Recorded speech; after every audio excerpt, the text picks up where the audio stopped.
A recent study suggested that penis size might be a cause of infertility. However, experts say the research has a number of flaws. Scientists are struggling to find out why, across the globe, men are becoming increasingly less fertile. One meta-analysis concluded from hundreds of other studies that there is a significant decline in sperm counts in men over the past 40 years. There are numerous reasons why a man and a woman may not be able to conceive, but most of the time a definitive cause can be pinned down. But one new study suggests a new factor that may be linked to a man's ability to conceive children: the size of his penis. The study was conducted at the University of Utah. Dr. Austin Slade, a urologist, and the study's lead author, and his team measured the penises of 815 men between the ages of 18 and 59 who went to a men's health clinic between 2014 and 2017. Some were there because of concerns with their fertility, while others were there for different concerns, such as erectile dysfunction.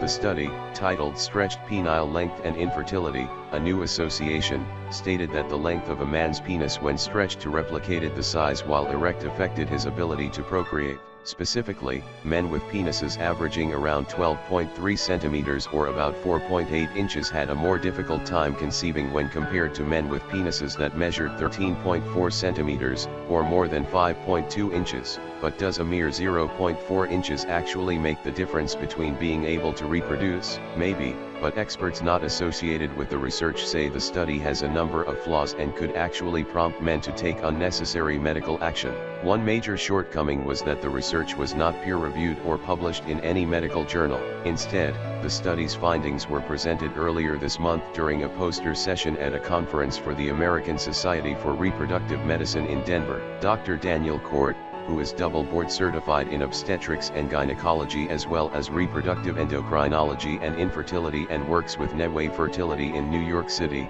told Healthline that given that the study has not been peer-reviewed or published in a medical journal, the scientific merit cannot be determined. There are a host of factors: sample size, sample distribution, outcome measures, etc. that can be used to determine the validity of the study and thus the conclusions made, he said. Because the study has some of those issues, and no other study has examined the size equals fertility theory, so far, Court said, no definitive studies have shown this to be true. While some studies, including one in the Proceedings of the National Academy of Sciences, suggest erectile dysfunction may have a genetic link, it isn't the same as suggesting infertility would be affected by the size of a man's penis. Sperm, after all, are generated in the testicles, not the penis. Dr. Paul Turek, a board-certified urologist and men's sexual health and fertility expert as well as founder and director of the Turek clinics in Los Angeles, San Francisco, and Silicon Valley, has similar concerns. He said the study contains too many biases to be even remotely believable, including differences in age, race, and other factors that might influence the results. It also ignores the woman's role, as the subject's female partners could be the reason they were childless. This study is a curious one, but that's really about it, Turek told Healthline. Beyond the issue of scientific integrity, this makes no biological sense. Certainly, he said, if the penis doesn't work properly and there is erectile dysfunction, infertility is a likely consequence. But, pound for pound, humans have among the largest penis among all mammals. If a centimeter of penis length mattered that much to human fertility, we would be extinct as a species, he said. Remember, if size were all that mattered, then dinosaurs would still be roaming the earth.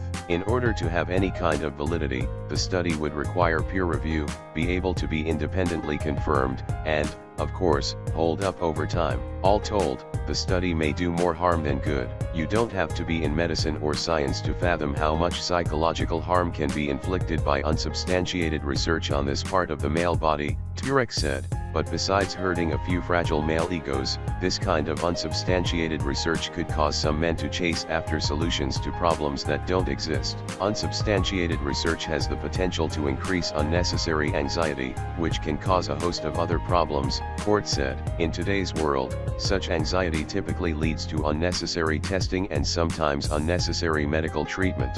Feedback, written by Brian Kranz on October 16, 2018. Related stories. Men's sperm health may be affected by childhood trauma. Nuts may help improve sperm health. A sperm test you can do at home with a smartphone. How steroids, testosterone supplements can decrease fertility in men. Clomid for men, does it increase fertility?